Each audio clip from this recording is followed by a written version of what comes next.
बिस्मिल्लाहिर्रहमानिर्रहीम। ये अंसर अब्बास साहब हैं, इन्होंने कहा है कि सप्लाई चेन मैनेजमेंट के बारे में भी कुछ बताएं। तो मैं आप सबको बता दूं कि हम जो कुछ भी ये बता रहे हैं, यानी जितनी वीडियो अवेलेबल है, बेसिकली ये सारा सप्लाई चेन मैनेजमेंट ही है। यानी जो स्टोर वेयर हाउस मैनेजमेंट है, लॉजिस्टिक है, ट्रांसपोर्टेशन है, प्रोक्योरमेंट है, ये सब सप्लाई चेन मैनेजमेंट है। यानी सप्लाई चेन मैनेजमेंट में ये सारी चीज़ें आती हैं और इसी को सप्लाई चेन मैनेजमेंट कहा जाता है। सप्लाई चेन मैनेजमेंट कोई एक्स्ट्रा से, कोई अलहदा से कोई सब्जेक्ट नहीं है। लेकिन ठीक है, अगर आपकी बेहतर अंडरस्टैंडिंग के लिए मैं आपको एक डिटेल इंट्रोडक्शन दे देता हूँ कि सप्लाई चेन मैनेजमेंट क्या होता है। सप्लाई चेन मैनेजमेंट को समझने के लिए आपको एक सिंपल और सादा सी एग्जांपल देता हूँ कि आप तसव्वुर करें एक साइकिल को। उस साइकिल के दो पहिए होंगे, एक आगे पहिया होगा, एक पीछे होगा और दरमियान में एक चेन होगी। अब ये जो चेन है, ये दोनों पहियों को चलाने में मदद देती है। दोनों पहियों को इस तरह से चलाने में मदद देती है कि चेन पिछले पहिए को चलाती है और पिछला पहिया अगले पहिए को चलाता है। यानी जब पिछला पहिया चलेगा तो अगला पहिया ऑटोमेटिकली चलेगा। तो दोनों पहियों को चलाने में जो मददगार चीज़ है वो चेन है। चेन यानी कि वो कड़ियाँ जो कि उन दोनों पहियों को, जो कड़ियाँ मिल के चेन बनती है और वो चेन जो है दोनों पहियों को चलाने में मदद देती है। तो अब अगर आप किसी भी ऑर्गेनाइजेशन में सप्लाईज का सिस्टम देखें, क्योंकि हर ऑर्गेनाइजेशन जो है वो सप्लाईज की बेस पर ही चल रही होती है। यानी कि कुछ ना कुछ वहाँ पे प्रोडक्शन हो रही होती है, कुछ बन रहा होता है। तो जो भी चीज़ बन रही होती है उसका रॉ मटेरियल और उसकी जो हेल्पिंग आइटम्स होती हैं, जो अदर रॉ मटेरियल के अलावा जो अदर रिक्वायरमेंट होती हैं चीज़ों की, वो सारी चीज़ें कहीं ना कहीं से आ रही होती हैं। उसके बाद वो प्रोडक्शन में जाती हैं, प्रोडक्शन से वो आगे डिस्ट्रीब्यूट होती हैं और एंड यूज़र तक जाती हैं। तो वो जो शुरू से एंड तक जो सिस्टम चल रहा है सप्लाई का, कि चीज़ें पहले तो सोर्स किया जाता है चीज़ों को कि आपको जो चाहिए वो कहाँ पर अवेलेबल है। तो पहले आप सोर्सिंग करेंगे, उसके बाद आप उसको प्रोक्योरमेंट करेंगे उसकी, फिर आप उसको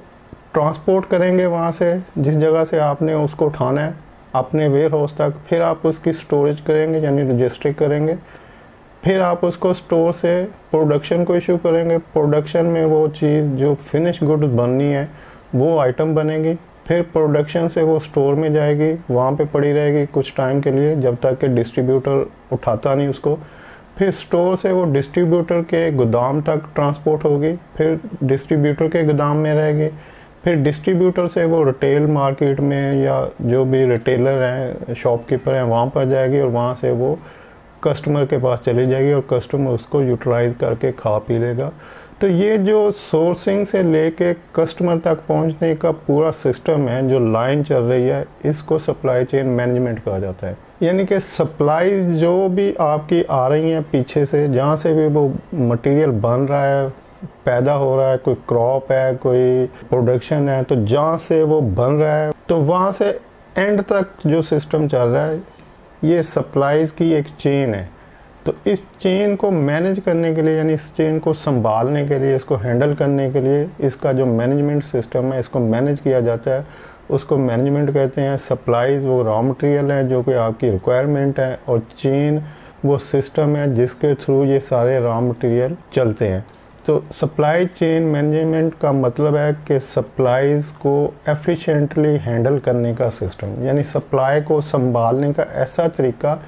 जिसके अंदर आप कॉस्ट इफेक्टिव वे में कुछ सेविंग कर सकें, उसकी क्वालिटी को मैक्सिमम रख सकें और टाइम को मिनिमम करें। इन तीन चीज़ों पे फोकस किया जाता है सप्लाई चेन मैनेजमेंट में, कि कॉस्ट मिनिमम हो, क्वालिटी मैक्सिमम हो और टाइम भी मिनिमम हो। मिनिमम टाइम में गुड क्वालिटी प्रोडक्ट अगर आप प्रोवाइड कर देते हैं अपने कस्टमर को, तो इससे अच्छी कोई बात नहीं हो सकती। और जब आप मिनिमम टाइम में गुड क्वालिटी प्रोडक्ट प्रोवाइड करते हैं तो इससे ऑटोमेटिकली कॉस्ट सेव हो जाती है। किस तरह से सेव हो जाती है ये मैं अभी आपको आगे बताता हूँ। इसको आप एक और डोमेस्टिक एग्जांपल में अगर जाते हैं, तो अगर आप देखें कि आप सुबह घर से निकले, आपकी बीवी या वालदा आपको एक लिस्ट पकड़ा दे कि भाई ये कल सुबह से कल रात तक की जो एक्टिविटी होनी है घर में, उसकी ये लिस्ट है, तो ये सारी चीज़ें चाहिए। तो उसमें क्या कुछ हो सकता है, उसमें टूथब्रश होगा, जैसे ही आप उठेंगे तो आपको क्या ज़रूरत पड़ेगी, आपको पेस्ट की ज़रूरत पड़ेगी, ब्रश की पड़ेगी, रेज़र की पड़ेगी, उसके बाद आपको सोप चाहिए, उसके बाद ब्रेकफास्ट के लिए कुछ फूड चाहिए जो भी आप लेते हैं। उसके बाद आप ऑफिस चले जाएंगे, उसके बाद घर की एक्टिविटी में फिर क्रॉकरी वॉशिंग आ जाएगी, क्लीनिंग आ जाएगी घर की, फिर दोपहर का खाना आ जाएगा, फिर रात का खाना आ जाएगा, फिर आपके बेड के लिए कुछ स्नैक्स, दूध वगैरह आ जाएगा, उसके बाद आप सो जाएंगे। तो जब आप उठेंगे और जब आप सोएंगे, इस दरमियान आपको जितनी चीज़ें चाहिए उसकी एक लिस्ट बन गई कि ये चीज़ें हैं, तो ये आप प्रोवाइड कर दें। अब आप अगर वो लिस्ट किसी अनाड़ी आदमी के हाथ पकड़ा देते हैं, किसी सर्वेंट को दे देते हैं, किसी और बंदे को, अपने असिस्टेंट को दे देते हैं कि भाई ये चीज़ें हैं, ये शाबाश जाओ और परचेज़ करो और इसको घर में सप्लाई कर दो, तो वो अनाड़ी आदमी क्या करेगा, वो दौड़ेगा, तो वो एक साइड से कुछ ग्रॉसरी खरीदेगा, फिर उसको डिलीवर करेगा, फिर दूसरी साइड पे कहीं जाएगा, वहाँ से कोई मीट और चिकन वगैरह खरीदेगा, फिर उसको सप्लाई करेगा, फिर वो किसी और जगह जाएगा, वहाँ से टॉयलेटरी परचेज़ करेगा, फिर वो दौड़ेगा और डेयरी आइटम्स के लिए कोई दूध, दही और इस तरह की चीज़ें, फिर वहाँ से कहीं और से ढूंढ के लाएगा। तो ये सारी चीज़ें वो आनन फानन भागम भाग इधर उधर करके तो वो प्रोवाइड कर देगा। तो जब आप उसको टोटल को कॉस्ट करेंगे वो बिल को, तो पता लगेगा कि ये तो कोई 5-6 हज़ार रुपया खर्च हो गया। तो अब आप सोचेंगे कि यार ये तो बहुत ज़्यादा रकम है, इतनी तो मैं अफोर्ड नहीं कर सकता, ये तो 30 दिन का हिसाब करें तो ये तो इतनी अमाउंट बन जाएगी, तो ये बहुत ज़्यादा है। तो अब आप सोचते हैं कि यार इसको थोड़ा कुछ कॉस्ट इफेक्टिवली कुछ देखते हैं कि कॉस्ट कम आए, क्वालिटी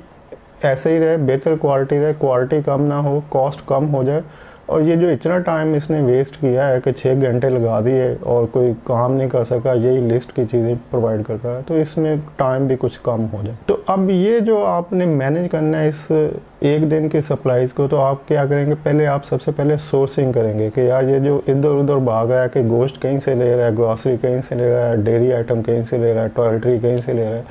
तो आप देखेंगे कि यार नियरेस्ट कोई ऐसा बड़ा स्टोर जहाँ से ये सारी चीज़ें मिल जाएँ, यानी कि आप सोर्सिंग करेंगे। तो आप बेस्ट सोर्सिंग जब कर लेंगे कि एक ही जगह से सारी चीज़ें मिल जाए या एक पॉइंट के आसपास से सारी चीज़ें मिल जाएं, तो आपका वो टाइम कम हो जाएगा, आपकी वो जो ट्रैवलिंग थी, अगर वो मोटरसाइकिल पे जा रहा है उसका फ्यूल कम हो जाएगा, तो कॉस्ट भी कम हो जाएगी ट्रांसपोर्टेशन की वजह से, और टाइम भी कम हो जाएगा, और आप एक ही जगह से वो सारी चीज़ें कलेक्ट कर लेंगे। तो इसका मतलब कि आपने बेस्ट सोर्सिंग कर ली अपनी रिक्वायरमेंट के लिए कि ये मेरी सोर्सिंग है, इन लोगों से मैं ये चीज़ें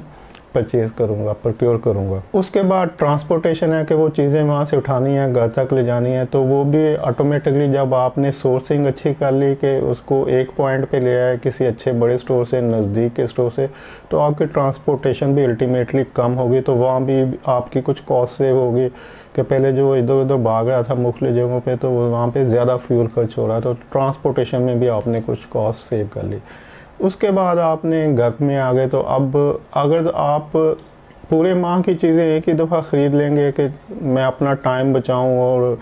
एक ही दफ़ा ख़रीद लूँ या हफ्ते की ख़रीद लूँ, 10 दिन की ख़रीद लूँ, तो अब आपको स्टोरेज बड़ी चाहिए। आपका पास अगर एक फ्रिज है या एक फ्रीज़र है, तो आपको उसके लिए 2-3 और चाहिए, तो अब आपकी स्टोरेज की प्रॉब्लम है। तो आप क्या करेंगे कि आप कहेंगे कि नहीं मैं डेली ख़रीदूँगा, मेरा टाइम पहले कम हो चुका है अच्छी सोर्सिंग की वजह से, तो मैं 10 दिन या 1 माह का राशन क्यों ख़रीदूँ, तो मैं 1 दिन का ख़रीदूँगा ताकि जितना फ्रिज मेरे पास अवेलेबल है उसी में ये कंज्यूम हो जाए। तो अब आपने यहाँ पर स्टोरेज में भी कॉस्ट सेविंग कर ली कि आपको एक बड़ा स्टोर यानी कि ज़्यादा फ्रिज या फ्रीज़र की ज़रूरत नहीं है, जो अवेलेबल है आप उसी से गुजारा कर लेंगे, तो यहाँ भी आपने कॉस्ट सेविंग कर ली। उसके बाद वो फ्रीज़ हो गया, फ्रिज में चला गया, फ्रिज से वो जब इशू होगा तो किचन में चला जाएगा, प्रोसेस होगा, किचन से वो आपके टेबल पे चला जाएगा, टेबल से वो कंज्यूम हो जाएगा। तो ये जो आपके घर की सप्लाई चेन है, आपने उसको मैनेज कर लिया कि आपने अच्छी सोर्सिंग कर ली, प्रोक्योरमेंट आसान कर ली, ट्रांसपोर्टेशन में ख़र्चा कम कर लिया, स्टोरेज में बेहतरी कर ली कि एक ही फ्रीज़र से काम चल जाए। तो ये सारी चीज़ें जो आपने मैनेज की हैं, ये आपकी बेस्ट सप्लाई चेन है। और अभी आप इसमें कुछ और चीज़ें भी वैल्यू ऐड कर सकते हैं, कुछ और चीज़ों को इम्प्रूव कर सकते हैं। सप्लाई चेन मसलसल वैल्यू एडिशन का नाम है कि आप हमेशा रिव्यू करते रहें अपनी चीज़ों को कि इसमें और कहाँ पे इम्प्रूवमेंट हो सकती है और कहाँ से हो सकती है। मतलब ये कोई एक दफ़ा करके मुतमईन हो जाने का नाम नहीं है, जब एक दफ़ा आप अपनी सप्लाई चेन को मैनेज कर लेंगे तो फिर आप उसको फिर शुरू से रिव्यू करेंगे अब इसमें और क्या हो सकता है। तो अब इसी एग्जांपल को अगर आप किसी बड़ी कंपनी की तरफ ले जाएं, फॉर एग्जांपल कुछ बेड मैन्युफैक्चरिंग हो रही है, एक बड़ी कंपनी है, तो वहाँ पर भी यही होगा कि एक सप्लाई चेन डिपार्टमेंट जब इस्टेब्लिश किया जाएगा तो उसका काम यही होगा कि भाई आपने सोर्सिंग करनी है, सोर्सिंग के बाद transportation, logistic, storage, warehouse management, फिर प्रोडक्शन को इशू होगा, फिर प्रोडक्शन से आगे फिर स्टोर में जाएगा, फिर डिस्ट्रीब्यूटर को सप्लाई होगा। तो ये सारा सिस्टम जो एंड तक जब तक वो रिटेल शॉप पर ना पहुँचे, इस सारे सिस्टम को आपने मैनेज करना है और इसमें हर पॉइंट के ऊपर आपने कॉस्ट को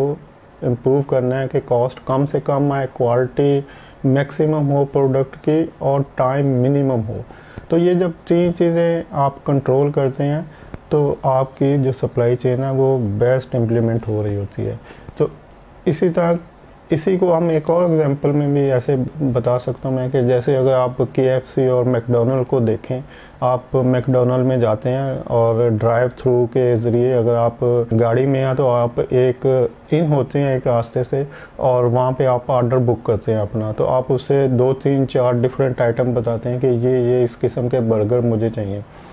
तो अब जिस जगह आपने जिस विंडो पे या ऑटोमेटिक अगर कुछ ऑनलाइन स्पीकर लगे हुए तो आपने जहाँ पे रिकॉर्ड करवाया अपना मैसेज कि मुझे ये ऑर्डर चाहिए, तो उससे जस्ट चंद कदम के फासले पे जो नेक्स्ट विंडो आएगी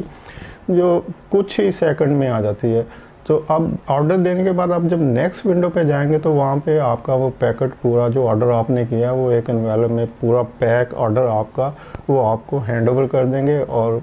चार्ज कर लेंगे जितना बिल बनता है। तो इसमें 1 आध मिनट के अंदर अंदर आपका ऑर्डर प्रोसेस होता है और आपको डिलीवर हो जाता है। तो ये सबसे बेहतरीन सप्लाई चेन की एग्जांपल है कि इस जल्दी में जो मिनिमम टाइम में आपको सप्लाई हो रही है उसमें ना तो उस प्रोडक्ट की क्वालिटी कम हो रही होती है, टाइम मिनिमम लगता है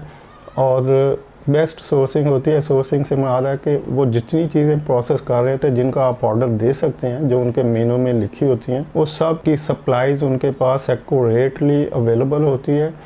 और जैसे ही आप ऑर्डर देते हैं वो उस सप्लाईज में से चीज़ें उठाते हैं, उसको प्रोडक्शन यानी कि प्रिपेयर करते हैं जो भी उनका किचन का प्रोसेस है और फ्रेश प्रिपेयर करने के बाद आपको वो पैक करने के बाद आपको डिलीवर कर देते हैं और इसमें minimum time best quality product आपको प्रोवाइड की जाती है। तो जितनी इफेक्टिव सप्लाई चेन मैनेजमेंट का सिस्टम होगा उतना ही मिनिमम टाइम इन्वॉल्व होगा, बेस्ट क्वालिटी प्रोडक्ट होगी और आपके सप्लाई चेन को बेस्ट कंसिडर किया जाएगा। तो ये सप्लाई चेन का पूरा सिस्टम है, यानी कि फिर थोड़ा सा आपको रिपीट कर देता हूँ कि सप्लाई चेन मैनेजमेंट एक एंड से दूसरे एंड तक, तो एक एंड कौन सा, एक एंड है सोर्सिंग का जहाँ से आपने अपने रॉ मटेरियल परचेज करने हैं। तो आप सोर्स करेंगे पहले रॉ मटेरियल के कहाँ से लेने हैं, नियरेस्ट कौन सा है, बेस्ट क्वालिटी कौन सी है, कॉस्ट इफेक्टिव प्राइस कौन सी है। तो जब आप सोर्सिंग कर लेंगे, वेंडर सिलेक्शन कर लेंगे, फिर आप उनसे प्रोक्योरमेंट करेंगे, प्रोक्योरमेंट के बाद फिर ट्रांसपोर्टेशन हो गए वो सारे मटेरियल, ट्रांसपोर्टेशन के बाद वो आपकी फैक्ट्री प्लांट के ऊपर स्टोरेज हो गए, वेयर हाउस मैनेजमेंट वहाँ पर आ जाएगी। स्टोर होने के बाद वो प्रोडक्शन को इशू होंगे, प्रोडक्शन में वो प्रोडक्ट प्रोड्यूस होगी जो भी बन रही है। तो जब वो प्रोडक्ट बन जाएगी या तो वो डायरेक्टली डिस्ट्रीब्यूटर को डिस्पैच हो जाएगी या फिर आउटर वेयर हाउस में स्टोर हो जाएगी। तो अगर वो स्टोर में वेयर हाउस में स्टोर हो जाती है प्रोडक्ट तो फिर वहाँ से वो जब भी आपका डिस्ट्रीब्यूटर ऑर्डर करेगा तो उसको ट्रांसपोर्ट हो जाएगी डिस्ट्रीब्यूटर को, डिस्ट्रीब्यूटर से फिर वो रिटेलर को जाएगी, रिटेलर से फिर वो एंड यूज़र को जाएगी। यहाँ पर एक और बात बता दूं कि जब आपकी प्रोडक्ट डिस्ट्रीब्यूटर को डिस्पैच हो जाती है तो यहाँ पर पेरेंटली जो लगता है कि आपका तल्लक यानी आपकी सप्लाई चेन का तल्लक डिस्ट्रीब्यूटर को डिलीवर करने के बाद ख़त्म हो गया। लेकिन अब अगर डिस्ट्रीब्यूटर अपने एंड पे जब डिस्ट्रीब्यूटर हाउस से अपने वेयर हाउस से रिटेलर को डिस्पैच करता है प्रोडक्ट और उसकी कॉस्ट बढ़ जाती है, ट्रांसपोर्टेशन में उसकी कॉस्ट बढ़ जाती है, उसकी वेयर हाउसिंग में कॉस्ट बढ़ जाती है, तो वो आपकी प्रोडक्ट परचेज नहीं करेगा। वो कहेगा कि जी मेरी तो कॉस्ट इतनी आ रही है, मेरा प्रॉफिट कोई नहीं है इसके अंदर, तो मैं इसको क्यों परचेज करूँ। तो अब आपका जो सप्लाई चेन डिपार्टमेंट है वो वहाँ पर भी इन्वॉल्व हो जाएगा, वो डिस्ट्रीब्यूटर के पास जाएगा और उससे देखेगा, उसको वैल्यूएट करेगा कि आप स्टोरेज कैसे कर रहे हैं, क्यों आपकी स्टोरेज में कॉस्ट ज़्यादा आ रही है। फिर आपका आगे जो ट्रांसपोर्टेशन का सिस्टम है रिटेलर को डिस्पैच करने का, वहाँ पे आपकी कॉस्ट क्यों ज़्यादा आ रही है उसको वैल्यूएट करेगा और उसको फिर एडवाइस करेगा, फिर सजेशन देगा, फिर उसको मॉनिटर करता रहेगा कि इसकी कॉस्ट कम से कम हो, इसकी लॉजिस्टिक, इसकी ट्रांसपोर्टेशन मिनिमम रहे ताकि इसका प्रॉफिट बेहतर रहे और ये हमारी प्रोडक्ट को परचेज़ करता रहे। तो सप्लाई चेन का सिस्टम आपका एक एंड यानी कि रॉ मटेरियल सोर्सिंग, परचेजिंग और फिर वहाँ से लेके एंड पे जो रिटेलर होता है वहाँ तक चलता रहता है। और सम टाइम तो आपका जो सिस्टम है वो एंड यूज़र जो कि रिटेलर से परचेज़ करके जो घरेलू जो कस्टमर्स होते हैं वहाँ तक भी जाता है, क्योंकि आपकी क्वालिटी जो प्रोडक्ट की क्वालिटी है वो रिटेलर से एंड यूज़र तक जाने में उसमें कितना एक्सपायरी का टाइम है, कितना गैप है, क्या वो एक्सपायर तो नहीं हो रही। तो इस तरह की चीज़ों को भी मॉनिटर किया जाता है कि रिटेलर के शेल्फ में जो आपकी प्रोडक्ट पड़ी है वो कितनी पड़ी है, वहाँ पे आउटफ्लो किस रेशो से हो रहा है, और अगर 10 दिन का स्टॉक है तो क्या है 10 दिन का स्टॉक 10 दिन बाद एक्सपायर तो नहीं हो जाएगा। तो इस तरह की बहुत सारी चीज़ें वहाँ पर भी मॉनिटर की जा रही होती हैं। तो सप्लाई चेन सिस्टम ऐसा सिस्टम है जो कि पूरी सप्लाईज़ को मैनेज कर रहा होता है और इसमें सारे डिपार्टमेंट इन्वॉल्व होते हैं। जैसा कि सोर्सिंग में प्रोक्योरमेंट डिपार्टमेंट आ गया, जब सोर्स कर रहे हैं वेंडर को, फिर वेंडर की वैल्यूएशन है, फिर उसकी रजिस्ट्रेशन है, फिर प्रोक्योरमेंट होगी रॉ मटेरियल की, फिर ट्रांसपोर्टेशन होगी रॉ मटेरियल स्टोर की तरफ जहाँ से आपने ख़रीदा है, तो ट्रांसपोर्टेशन भी सप्लाई चेन के अंदर आ गई। फिर लॉजिस्टिक या वेयर हाउस मैनेजमेंट है वो भी सप्लाई चेन के अंदर आ गई। उसके बाद प्रोडक्शन को जब वेयर हाउस से इशू करना है तो प्रोडक्शन से कोऑर्डिनेशन और कोलैबोरेशन ये भी सप्लाई चेन के हिस्से में आ गई कि आपका बहुत ही क्लोज कोऑर्डिनेशन हो रही होती है प्रोडक्शन वालों के साथ। तो प्रोडक्शन के बाद फिर वो प्रोडक्ट जो फिनिश प्रोडक्ट आपकी बन चुकी है वो वेयर हाउस में आ गई, तो फिर वेयर हाउस भी सप्लाई चेन के अंडर है तो वो एक्टिविटी शुरू होगी। फिर वेयर हाउस से आगे ट्रांसपोर्टेशन होगी डिस्ट्रीब्यूटर को, तो वो ट्रांसपोर्टेशन और लॉजिस्टिक भी आपके यानी सप्लाई चेन के एंड पे आ गई। तो अब इस सप्लाई चेन के दरमियान जितने डिपार्टमेंट इन्वॉल्व हो रहे होते हैं वो या तो सप्लाई चेन डिपार्टमेंट के अंडर होते हैं या वो सप्लाई चेन के डिपार्टमेंट के ही डिपार्टमेंट होते हैं, और या डायरेक्टली होते हैं या इनडायरेक्टली उनके साथ कोलैबोरेशन होती है। अब रह जाते हैं दूसरे डिपार्टमेंट जैसे अकाउंट्स फाइनेंस है, तो वो भी सप्लाई चेन से डायरेक्टली लिंक होगा, क्योंकि जितनी भी पेमेंट्स होती हैं जब प्रोक्योरमेंट हो रही होती है वेंडर के साथ रिलेशन हो रहा है तो अल्टीमेटली फाइनेंस और अकाउंट्स को भी इन्वॉल्व किया जाता है कि भाई इतनी हमारी एक्सपेक्टेड सप्लाईज है, इतनी पेमेंट्स है। तो ये इसी तरह से एडमिनिस्ट्रेशन है, HR है, IT है, तो जहाँ पे जिस चीज़ की भी रिक्वायरमेंट होती है सप्लाई चेन के सिस्टम को इफेक्टिवली रन करने के लिए सारे डिपार्टमेंट कोलैबोरेट होते हैं, कोऑर्डिनेट कर रहे होते हैं और मिले होते हैं। और इस तरह से एक किसी भी कंपनी का जो पूरा सिस्टम चल रहा होता है वो सारे का सारा फोकस और बेस कर रहा होता है सप्लाई चेन मैनेजमेंट के सिस्टम के ऊपर। अब लोकल मार्केट में जैसे पाकिस्तान है तो यहाँ पर स्टोर सेपरेट काम कर रहा होता है, प्रोक्योरमेंट सेपरेट काम कर रहा होता है। तो इस तरह से ये सप्लाई चेन का पूरा सिस्टम है। उम्मीद है आप इसको अंडरस्टैंड कर रहे होंगे। तो अब हम जो फर्दर जो प्ले लिस्ट में दी हुई हैं वेयर हाउस मैनेजमेंट की सेपरेट वीडियोस आ रही हैं, प्रोक्योरमेंट की सेपरेट आ रही हैं, तो अगर आप इन सब को इकट्ठा कर लें, लिंक कर लें तो ये सारा सप्लाई चेन मैनेजमेंट सिस्टम ही है। नेक्स्ट मैं कोशिश करूँगा कि जब भी किसी वेयर हाउस पे, प्रोक्योरमेंट पे या ट्रांसपोर्टेशन लॉजिस्टिक पे कुछ बोलूँ तो मैं आपको बता दूँ कि ये किस तरह से सप्लाई चेन से लिंक कर रहा है। तो वीडियो देखने के लिए शुक्रिया। अल्लाह हाफ़िज़।